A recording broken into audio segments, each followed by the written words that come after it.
E aí, pessoal do sexto ano, tudo bem? Vamos dar início a nossa mais uma aula.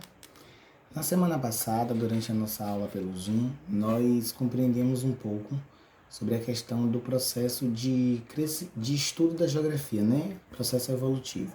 Como se deu o início, quais suas origens, qual o foco de estudo, quais coisas nós vamos trabalhar durante este ano, entre outros fatores. E agora a gente vai recapitular um pouco de um assunto que já foi falado durante a aula passada e a gente vai complementar na aula de hoje, que é a questão sobre paisagens. Mas se pararmos para pensar, o que é uma paisagem? Uma paisagem é tudo aquilo que os nossos olhos conseguem ver. Então, tudo aquilo que eu consigo visualizar com os meus olhos, eu posso denominar como uma paisagem. Porém, diante de tudo isso, agora a gente vai conseguir fazer algumas definições e mudanças de características. As paisagens, elas podem ser paisagens naturais e paisagens humanizadas. Por que elas recebem esses dois termos? Porque é através daí que nós conseguiremos definir quais são as paisagens que são formadas por elementos da natureza e paisagens que foram elaboradas por ações humanas. Um exemplo. A partir do momento que eu consigo visualizar a presença de vegetação, eu estou tendo uma paisagem natural. Por que uma paisagem natural? Porque foi formada por processos vindos da natureza. Outro fator é quando nós iremos falar sobre as paisagens humanizadas. As paisagens humanizadas são tudo aquilo que foi criado pelo homem. Então, tudo aquilo que derivou de um processo criativo elaborado pelo homem, a gente denomina como paisagem humanizada. Mas, professor, é uma paisagem humanizada, mas ela contém recursos naturais. Ela pode conter recursos naturais, mas o seu processo de criação foi feito pelo homem. Não é algo que a gente consegue encontrar facilmente na natureza. Então, por isso que a gente denomina de paisagens humanizadas. E lugar é todo aquele espaço que nós contemplamos e habitamos. Então, a gente vai denominar todo aquele espaço que nós conseguimos habitar. Muitas vezes esses tipos de lugares não são os nossos lugares de convivência diária, mas sim os lugares que nós conseguimos visualizar. Então, um exemplo. O meu bairro é um lugar. O bairro onde um parente próximo ou distante meu mora também é um lugar, porque são espaços que conseguem ser habitados.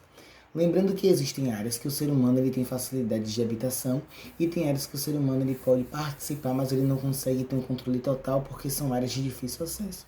Quando nós falarmos sobre questões pluviais, que são questões marítimas, são áreas que o ser humano consegue habitar, mas não são áreas de tão fácil acesso, pelo fato de que o homem ele não consegue ter o controle total sobre tudo aquilo que está presente naquele determinado ambiente.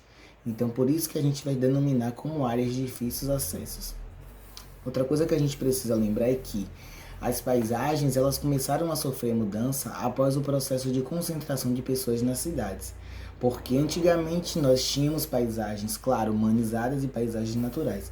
Porém, a participação das paisagens naturais era muito maior do que das paisagens humanizadas.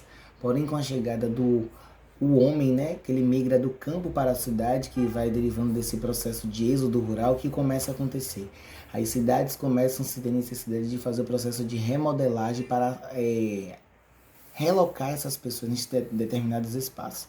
Então, aqueles lugares que tinham alta concentração de vegetação agora vão perdendo essas suas características para ceder espaço para a construção de moradias, de rodovias, de empresas, de outros fatores. Então, isso a gente vai começar a observar que as cidades, ela vai ser aquele espaço que a gente vai ter um maior processo de visualização dessa questão de paisagens humanizadas. Mas não podemos esquecer que a gente sim iremos conseguir visualizar as paisagens naturais, porém não em tão grande escala, mas sim estará presente dentro deste processo de paisagens.